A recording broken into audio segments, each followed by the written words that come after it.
이스라엘 백성들이 포로로 끌려가 있던 시절 고대 근동의 패권이 바벨론에서 페르시아로 옮겨지게 됩니다. 그러던 중 주전 485년부터 464년까지 페르시아를 통치한 임금이 있는데 그가 바로 아하수에로, 역사적으로는 크세르크세스라고 알려진 인물입니다. 그가 통치하고 있던 시절 페르시아의 영토는 동쪽으로는 인더스 강 유역까지, 그러니까 인도까지 이르렀고, 서쪽 그리고 남쪽으로는 지금의 이집트 남부까지 이르는 거대 제국을 이루고 있었고, 덕분에 아하수에로는 온 땅에 두려울 것이 없는 인물로 군림하게 됩니다. 그러던 중 에스더 1장을 보면 그 아하수에로가 겨울을 나기 위해 머물던 수산궁이라는 곳에 있게 되는데, 그곳에서 무려 180일간이나 사치스러운 잔치를 벌였다고 알려져 있습니다. 몇 달이에요? 6달. 6달이나 왕궁에서 화려한 잔치가 벌어졌습니다. 그리고 그가 술을 잔뜩 마시고 주흥이 일어나서 자신의 아름다운 아내를 사람들에게 과시하고자 이런 명령을 내리고, 그 후에 다음과 같은 사건이 일어납니다. 에스더 1장 10절 이하입니다. 제7일에 왕이 주흥이 일어나서 명령하여 왕후 와스디를 청하여 왕후의 관을 정제하고 왕 앞으로 나오게 하여 그의 아리따움을 뭇 백성과 지방관들에게 보이게 하라 하니, 이는 왕후의 용모가 보기에 좋음이라. 그러나 왕후 와스디는 내시가 전하는 명령을 따르기를 싫어하니 왕이 진노하여 마음속이 불붙는 듯 하더라. 왕이 자기 아내가 너무 예뻐서 자기 아내를 과시하고자 그 왕후가 이 잔치에 나오도록 명령했는데, 왕후가 그것을 거절하자 그의 마음이 진노로 폭발하게 됩니다.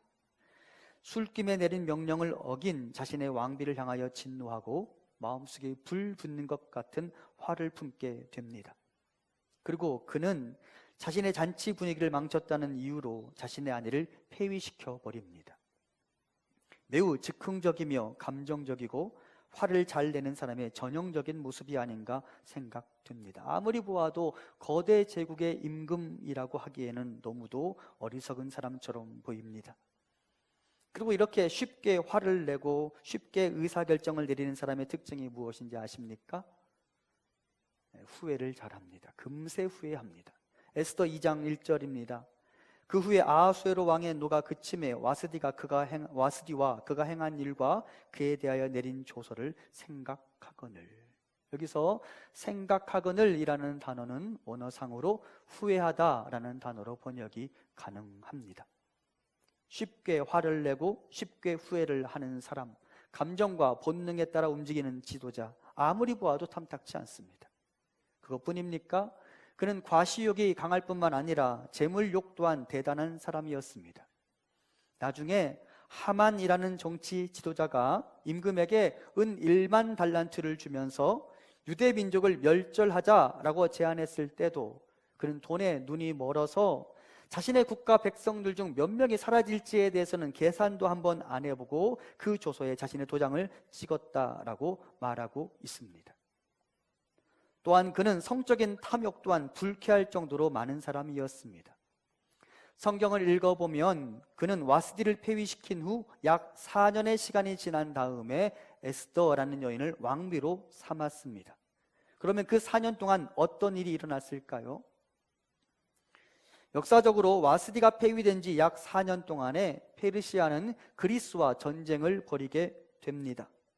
그때 그가 그리스 정복에 나섰다가 그 유명한 살라미스 해전에서 대패를 하고 전쟁에서 패배한 채 나라로 돌아옵니다. 그리고 그 전쟁에서 패배한 아하수에로는 그의 상심한 마음을 달래기 위해 왕비를 선택하는 일을 서두르게 됩니다. 이것이 왜 문제가 될까요? 여러분, 국가와 국가가 전쟁을 벌였다면 그 사이에 그의 백성들이 얼마나 많이 죽어나갔겠습니까? 국가와 국가가 전쟁을 벌였다면 국가의 재정은 얼마나 많이 탕진되었겠습니까? 국가 전체가 비통에 빠져 있지 않겠습니까? 그런데 임금이라는 사람이 국가와 국민들은 안중에도 없고 자신의 그 허한 마음을 달래기 위해 온 나라의 아름다운 여인들을 다 궁으로 불러 모으라고 말하며 왕비를 간택하는 일을 서두르게 됩니다. 아무리 보아도 못마땅합니다. 그것뿐입니까? 아하수에로 한 사람을 만족시키기 위하여 얼마나 많은 여인들이 희생을 당했는지 모릅니다. 에스더 2장 2절과 3절입니다. 왕의 측근 신하들이 아뢰되 왕은 왕을 위하여 아리따운 처녀들을 구하게 하시되 전국 각 지방의 관리를 명령하여 아리따운 처녀를 다 도성 수산으로 모아 후궁으로 들여. 임금이 전쟁에서 패한 후 자신의 상심한 마음을 달래기 위해 전국의 지방 관리들을 닥달해서 그 땅의 모든 아름다운 여인들을 자신의 후궁으로 불러 모았습니다. 그것뿐입니까? 후궁에 모인 여인들은 12달이라는 기간 동안 검증과 검증을 거쳐서 모인 사람들 중 일부만 왕의 침소에 들어갔고, 거기에서 왕의 마음을 사지 못하면 그녀는 평생을 별궁에 머물며 자신의 생을 마감해야만 했습니다. 그러니까 전국 각지에서 몇 명이 몰려들었는지 모르지만 무수히 많은 여인들이 몰려들었어요. 그리고 그 중에 사람들을 골랐어요. 1년 동안. 그리고 고른 다음에 일부의 사람들을 왕에게 들여보냈는데, 그 중에도 왕의 마음에 들지 않으면 그녀는 왕의 침소를 나와서 평생 동안 별궁에 머물며 혼자 삶을 살아야 했습니다. 에스더 2장 14절입니다. 저녁이면 갔다가 아침에는 둘째 후궁으로 들어와서 비빈을 주관하는 넷이 사스가스의 수하에 속하고 왕이 그를 기뻐하여 그의 이름을 부르지 아니하면 다시 왕에게 나아가지 못하더라. 별궁만 해도 몇 개인지 몰라요. 앞서는 후궁, 별궁이었고 또 후궁이 있어요. 역사가 헤로도토스의 기록에 따르면 이 군사적 패배 후에 왕의 생활이 육체적 만족에 탐닉하는 방종 그 자체였다고 말하고 있습니다. 심지어 그는 그의 신하들의 부인을 희롱하기도 했으며, 결국 그는 주전 464년 자기 침실에서 암살당하는 것으로 삶을 마감하게 됩니다. 이것이 수상궁에 있는 거대 제국의 임금 아하수에로의 실상입니다. 아하수에로의 본능을 제하지 못하는 연약함, 그것이 그 땅의 백성들을 어렵게 만들었고, 그 땅에 사는 한 민족 유대인들은 아하수에로의 실정 때문에 한순간 역사 속에서 사라질 위험에 처하기도 했습니다. 이런 임금 아래 사는 백성들이 어찌 행복할 수 있겠습니까? 그런데 역사적으로 보아도 우리에게도 비슷한 임금들이 있었죠. 백성을 위한 사명감은 없고 왕의 아들로 태어났기 때문에 저절로 왕이 되었고, 백성들의 논과 밭 그리고 바다에는 한 번도 가본 적이 없으면서 왕궁 생활만 즐기다가 나라를 망가뜨린 인물들이 어찌 한두 명이겠습니까? 이것이 왕정제도의 실패의 원인이 아닙니까? 인간의 악함을 알지 못하고 그 악한 임금을 왕좌에 올려놓고 그 왕좌에 있는 한 사람의 뜻에 따라 나라가 다스려진다면 어찌 그 나라가 온전할 수 있겠습니까? 그래서 하나님은 사실은 이스라엘의 왕정제도를 두고 싶지 않았어요. 인간의 악함을 아셨기 때문에. 그럼에도 불구하고 이스라엘 사람들은 왕을 달라고 요구했고, 그때 하나님께서는 사무엘을 통하여 다음과 같이 경고하셨습니다. 사무엘상 8장 10절과 11절입니다. 사무엘이 왕을 요구하는 백성에게 여호와의 모든 말씀을 말하여 이르되 너희를 다스릴 왕의 제도는 이러하니라. 그가 너희 아들들을 데려다가 그의 병거와 말을 어거하게 하리니 그들이 그 병거 앞에서 달릴 것이며, 그리고 이어지는 구절들에서 그 왕이 너희의 딸들을 데려다가 부려먹을 것이며 그 왕이 너희의 재산들을 빼앗아 갈 것이며 결국은 너희가 임금의 종의 신세로 전락하게 되리라 라고 하나님은 말씀하셨습니다. 왜? 백성들이 아무리 선해도 왕좌에 앉아있는 그 임금이 악하면 결국 그 백성들의 삶은 피폐해질 수밖에 없기 때문입니다. 그런데 사람 자체가 결코 선할 수가 없어요. 사람 자체가 결코 선할 수가 없어요. 그러니까 하나님께서는 왕 한 사람의 통치에 따라 나라가 돌아가는 것을 원치 않았던 것입니다. 수상궁의 아하수에로가 그렇게 나라를 다스렸습니다. 사랑하는 성도 여러분, 온 세상 가운데 언제나 완벽하게 항상 선한 존재는 있을 수가 없습니다. 모든 사람이 죄로부터 자유로울 수 없으며 모든 사람이 악의 문제를 해결할 수 없는 노릇 아닙니까? 그래서 우리 주님은 이렇게 말씀하셨습니다. 누가복음 18장 19절 우리 같이 봉독합니다. 예수께서 이르시되 내가 어찌하여 나를 선하다 일컫느냐? 하나님 한 분 외에는 선한 이가 없느니라. 아멘. 여러분, 그렇기 때문에 우리가 하나님의 나라를 갈망하게 되는 거예요. 하나님의 나라가 뭐예요? 하나님이 통치하시는 나라죠. 그렇기 때문에 우리가 하나님의 뜻이 이 땅 가운데 이루어지기를 갈망하는 거예요. 이 땅에 사람의 뜻이 서면, 이 땅에 사람의 뜻이 주관하기 시작하면 우리의 삶이 결코 행복할 수 없기 때문입니다. 하나님이 우리의 주인이 되어주시고 하나님이 우리의 임금이 되어주시도록 우리가 기도해야 하죠. 하나님이 이 땅을 다스리시도록. 물론 하나님께서 가시적으로 이 땅의 왕좌에 앉을 수는 없겠지만 하나님의 마음을 품은 온전한 하나님의 사람들이 하나님의 마음으로 이 땅을 다스리도록 기도해야 하지 않겠습니까? 우리 주님 우리에게 이렇게 기도하라고 가르쳐 주셨어요. 마태복음 6장 10절 같이 봉독합니다. 나라가 임하시오며 뜻이 하늘에서 이루어진 것 같이 땅에서도 이루어지이다. 아멘. 우리 주님이 우리에게 이렇게 기도하라고 가르쳐 주셨어요. 이 땅의 정치인들 중 진심으로 하나님의 마음을 품은 사람들이 나타날 수 있도록, 우리가 사는 공동체에 진심으로 하나님의 뜻을 존중하는 사람들이 나타날 수 있도록 기도하시기 바랍니다. 주님의 뜻이 우리의 삶의 현실이 되고 역사가 되도록, 주님의 마음과 뜻이 저 공중에만 머물지 않고 내가 밟고 살아가는 이 땅의 역사가 될 수 있도록, 이 땅에 하나님의 나라가 임할 수 있도록, 이 땅에 하나님의 뜻만이 온전하게 설 수 있도록 기도하는 우리가 되기를 간절히 소망합니다. 사람이 다스리는 곳 희망 없어요. 하나님의 뜻이 서야 되는 거예요.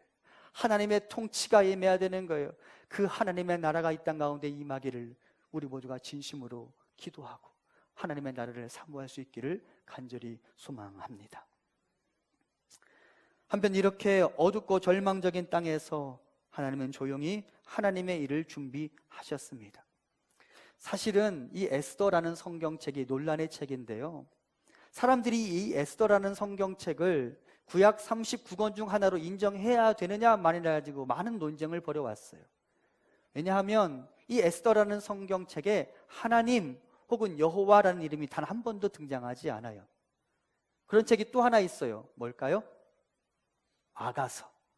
아가서에도 하나님의 이름이 안 나와요. 우리말에는 여호와라는 단어가 나오는데 원어상에는 안 나와요. 그래서 사람들이 이 에스더라는 성경책과 아가서라는 성경책을 정경 목록에 포함시켜야 하느냐를 가지고 논쟁을 벌여왔어요. 하지만 아가서를 가만히 읽어보면 하나님이 보이지 않는 손길로 이스라엘 백성들을 다스리고 그들을 구원하시는 것을 알 수 있습니다. 그리고 그 하나님의 손길은 사람을 통해 드러나게 됩니다. 하나님은 어둠 속의 유대인들을 위하여 모르드게와 에스더라는 사람을 준비하셨습니다. 이 모르드게라는 사람, 정통 유대인이며 베냐민 지파의 사람이고 성경의 다른 곳에도 등장하고요, 페르시아의 역사 속에도 등장하는 인물입니다. 페르시아의 역사책에 보면 관료 중 한 명으로 언급이 되고요, 성경에서는 어디 등장하냐면 이스라엘 백성들이 포로로 끌려갔다가 다시 본토로 돌아오잖아요. 그때 1차 포로 귀환자 명단 중에 이 모르드게가 포함되어 있어요. 그런 면에서 1차 포로 귀환 명단에 포함되어 있는 그가 다시 에스더서에 등장하는 것을 두고 사람들이 또 말이 많아요. 왜냐하면 그러려면 모르드게의 나이가 많게는 120세, 적게는 90세가량이 되어야 하거든요. 하지만 성경을 우리가 그냥 받아들인다면 모르드게는 1차 포로 귀환 명단에 포함되어 있다가 어찌된 사유인지 다시 페르시아에 와서 지금 왕궁에서 일하고 있었어요. 그리고 자신의 사촌 에스더를 잘 양육합니다. 이 모르드게라는 이름의 의미가 뭐냐면 바벨론과 페르시아의 신 마르둑이라는 신에서 왔어요. 그러니까 다니엘이 여러분 포로로 끌려간 다음에 이름이 바뀌었잖아요. 우리식으로 하면 창씨 개명된 것처럼, 그죠? 벨드사살, 그런 것처럼 모르드게에게도 원래 어떤 유대식 이름이 있었을 텐데 포로지로 끌려와서 이름이 강제로 개명되었어요. 그리고 그가 부모를 다 잃고서 혼자 살아야 하는 자신의 사촌 에스더를 양육하는데 이 에스더라는 이름 또한 페르시아식 이름이에요. 그래서 별이라는 의미를 갖기도 하고 페르시아의 여신의 이름에서 비롯된 이름이기도 합니다. 원래 이름은 하다사라는 유대식 이름이 있었어요. 근데 이 에스더가 아름다움으로 유명한 사람이었습니다. 매우 유명한 사람이었어요. 앞서 말씀드린 것처럼 전국 각 지방에 아하수에로의 왕비를 구하기 위하여 아름다운 여인들을 모집한다는 공문이 뜹니다. 그리고 관료들이 각 지방을 누볐겠죠. 그때 모르드게가 자신의 이 사촌인 에스더를 숨겨놓았대요. 그런데 동네 사람들이 이미 알아요. 그 동네에서 제일 예쁜 사람 에스더. 근데 가만히 보니까 그 동네에서 나온 사람들 중에 에스더가 포함되어 있지 않으니까 동네 사람들이 관료들에게 말했어요. 저 집에 가면 한 미모하는 여성이 있다고, 그녀를 데려가라고. 그리고 모르드게가 어쩔 수 없이 에스더를 왕궁으로 보낼 수밖에 없었다라는 것이 유대의 전승에 기록되어 있습니다. 그만큼 아름다운 여인이었어요.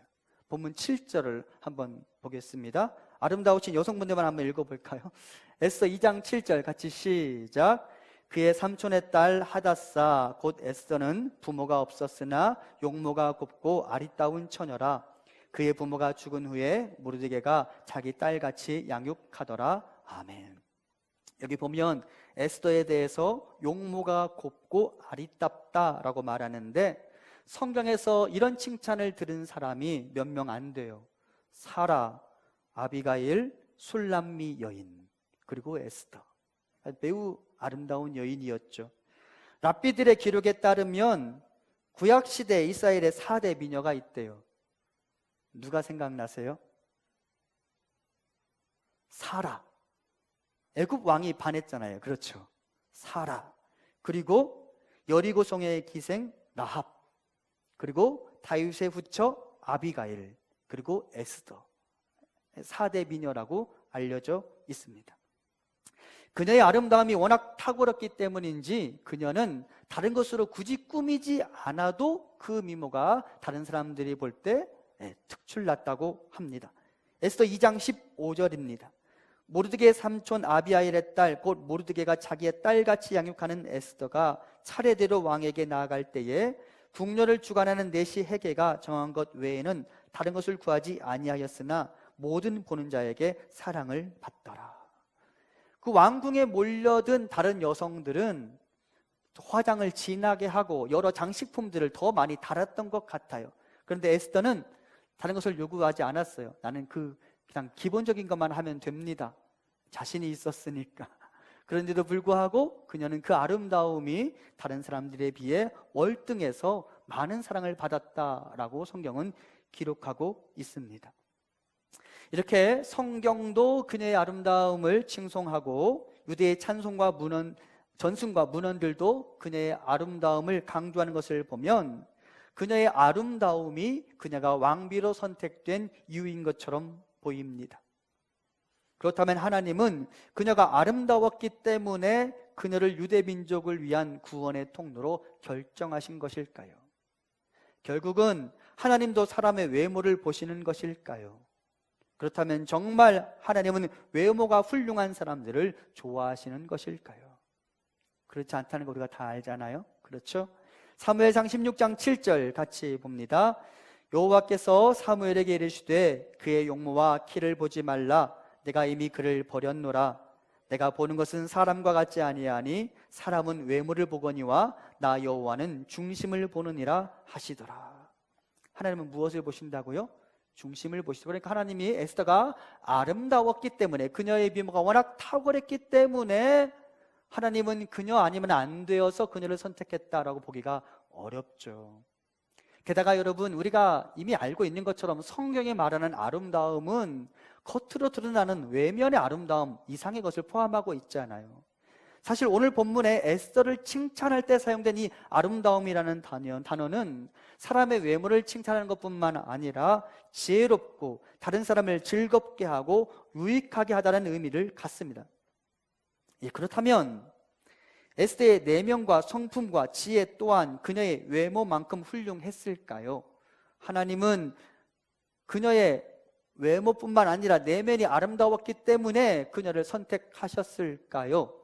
어떻게 생각하십니까? 여러분, 에스더는 얼굴도 예뻤지만 마음도 예뻤을까요? 어떻게 생각하세요? 에스더 여전도에 가서 답해 보시죠. 에스더는 얼굴도 예쁘고 마음도 예뻤을까요? 여러분들 이제 저기 에스더예요? 예. 저도 계속 그렇게 성경을 봤어요. 성경을 계속 봤어요.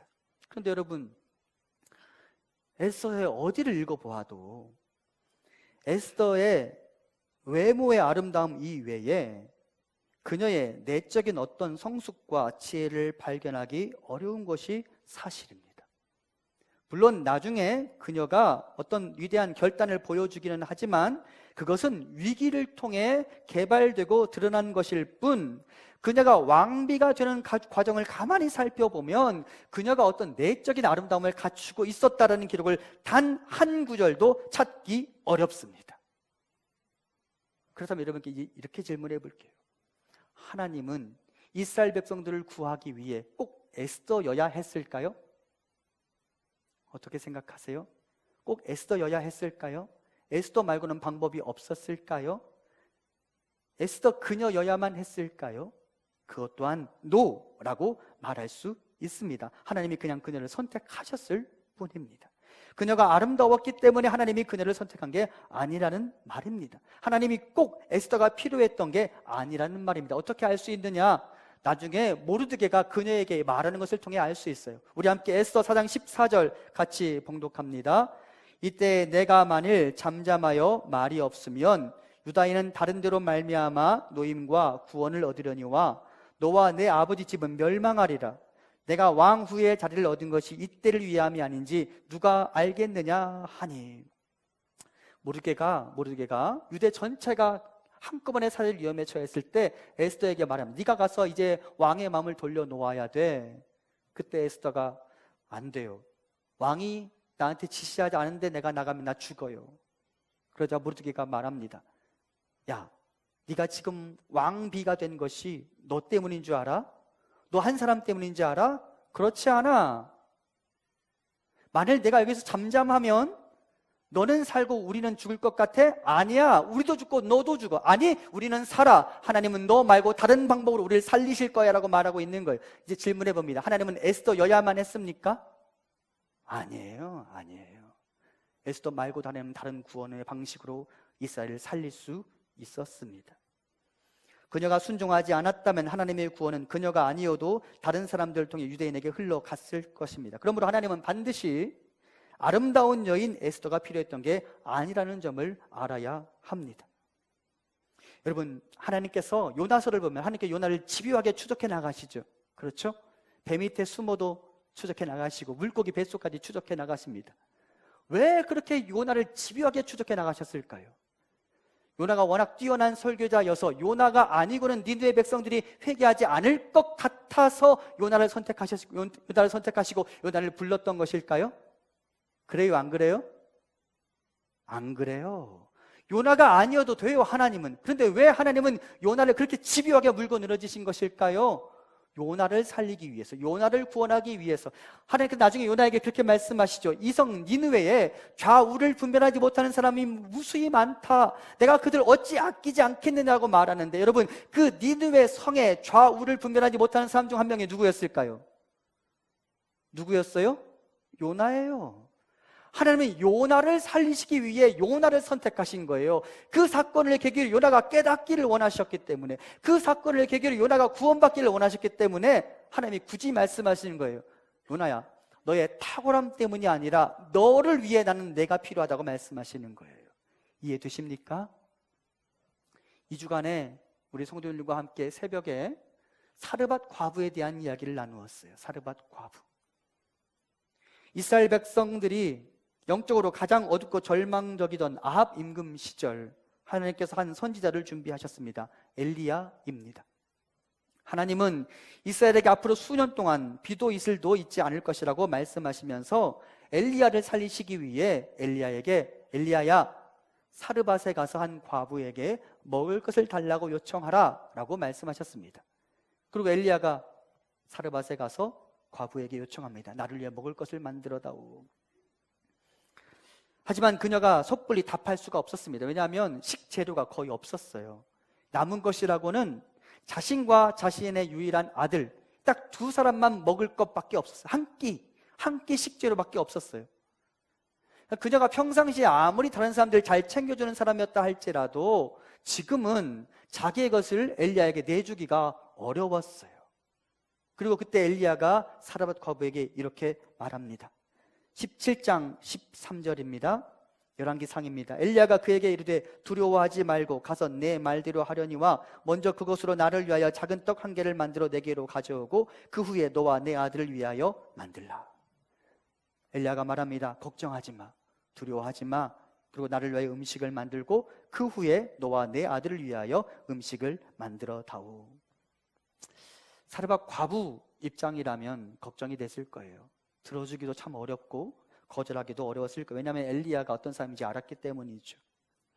생애 마지막 식사인데 이제 더 이상 먹을 것이 없는데 이것을 나누어 주어야 하는지 판단하기가 쉽지 않았을 것입니다. 그러면 제가 이 말씀 묵상하면서 그런 생각이 들었어요.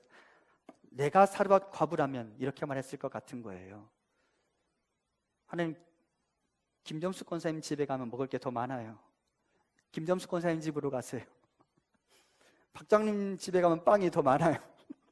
거기 가서 요청하세요. 나는 못하겠어요. 다른 사람에게 가세요. 여러분 같으면 그렇게 하지 않았겠어요? 또들 공감을 안 해주시면 저 같으면 그랬을 것 같아요. 다른 사람에게 가서 나는 어렵습니다. 다른 사람에게 가소서. 사르밧 과부도 그랬을지 모릅니다. 저기 저 옆집이 나보다 좀 더 여유가 있습니다. 다른 사람에게 가소서. 나는 아니고 다른 사람에게라고 말하고 싶을 것 같습니다. 근데 하나님이 그렇게 다른 사람에게 가소서라고 말은 우리에게 말씀하십니다. 두려워하지 말라. 나는 너여야 한다. 왜? 이것이 너를 살리는 통로가 될 것이니까. 열왕기상 17장 14절입니다. 우리 같이 봉독합니다. 이스라엘 하나님 여호와의 말씀이 나 여호와가 비를 지면에 내리는 날까지 그 통에 가루가 떨어지지 아니하고 그 병에 기름이 없어지지 아니하리라 하셨느니라. 아멘. 가져와. 괜찮아. 두려워하지 마. 내가 나를 위하여 그 기름을 쓰고 밀가루를 쓰면 그 기름통과 밀가루통이 텅 비지 않을 거야. 계속 채워질 거야 라고 하는 말씀하셨고 실제 그것이 사르밧 과부의 삶이 되었죠. 여러분 가만히 생각해 보세요. 사르밧 과부가 그때 다른 사람에게 가소서라고 말하며 그 남은 재료로 자신과 자신의 아들이 먹었다고 칩시다. 그 다음에 어떻게 되었겠어요? 그 다음에 어떻게 되었어요? 굶어 죽었겠죠. 굶어 죽었겠죠. 다른 사람에게 가소서라고 말하고 그거 자기가 먹었다면 자기는 굶어 죽었을 거예요. 하지만 그녀와 그녀의 아들이 자기가 먹을 것을 나누어 줌으로 말미암아 그녀의 가정이 오히려 복을 받았고 그녀와 그녀의 아들이 구원을 받을 수 있었죠. 하나님 뭐라고 말씀하시느냐? 다른 사람에게 가소서라고 말하는 사람에게 나는 너여야 돼. 나는 너밖에 없어. 나는 너를 통해 일할 거야. 왜? 네가 유능해서? 네가 잘나서? 네가 많은 것을 가지고 있어서? 너의 설교가 워낙 탁월해서? 네가 아름다워서? 아니라는 말이에요. 너를 위해. 내가 너를 위해 너에게 말하는 거야. 내가 너를 위해 너에게 부탁하는 거야 라고 하나님 우리에게 말씀하시는 것입니다. 그러므로 사랑하는 성도 여러분, 하나님이 나에게 어떤 것을 요구하시고 희준아 내가 가지고 있는 것 그것 좀 나에게 가져와 다오 라고 말씀하시면 그 일에 대해서 하나님 저 사람에게요, 저 집사에게요, 저 권사에게요 라고 말하지 말고 네 하나님 그게 나에게 복이 될 줄 믿습니다고 말하며 하나님의 말씀에 부르심에 예스 하는 우리 모두가 될 수 있기를 간절히 소망합니다. 그래서 하나님이 에스더여야 했어요. 에스더가 예뻤기 때문이 아니라 에스더를 살리기 위하여 에스더여야 했어요. 하나님이 여러분에게 얘야 그거 좀 가져와라 라고 말씀하시면 하나님이 나여야 하기 때문에 나에게 요청하신 것이 아니라 나를 살리기 위해 그 말씀을 남기신다는 사실을 꼭 기억하시기를 간절히 소망합니다. 예스 하세요. 하나님 말씀하시면 예스 하세요. 그게 날 살리는 길이 될 거예요. 자, 그렇다면 그녀가 왕비가 되고 에스더 그녀가 왕비가 되고 장차 유대 민족을 하만에게서 구원시킬 수 있는 하나님의 일꾼이 될 수 있었던 비결은 무엇일까? 하나님의 은혜예요. 은혜. 에스더서를 가만히 보면 2장 9절, 15절, 17절에 은총을 의미하는 히브리어 헨 그리고 은혜를 의미하는 히브리어 헤세드가 빈번하게 등장합니다. 특히 그녀가 왕에게 사랑받는 장면을 볼까요? 본문 17절입니다. 왕이 모든 여자보다 에스더를 더 사랑하므로 그가 모든 처녀보다 왕 앞에 더 은총을 얻은지라. 여기 은총이라는 단어가 우리말 성경에 지금 한 단어로 기록되어 있지만 원문을 보면 은총 더하기 은혜, 헨과 헤세드가 동시에 등장합니다. 결국 여러분, 그녀가 아하수에로 왕의 눈에 띌 수 있었던 비결은 그녀의 아름다움 때문입니까? 하나님의 은혜 때문입니까? 은혜 때문이에요. 참 묘하게요.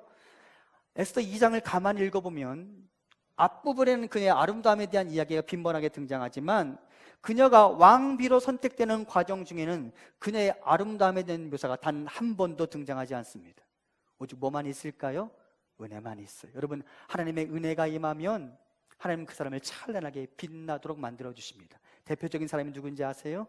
요셉입니다. 우리 함께 창세기 39장 2절과 3절 같이 봉독해 봅니다. 여호와께서 요셉과 함께 하심으로 그가 형통한 자가 되어 그의 주인 애굽 사람의 집에 있으니 그의 주인이 여호와께서 그와 함께 하심을 보며 또 여호와께서 그의 범사에 형통하게 하심을 보았더라. 아멘.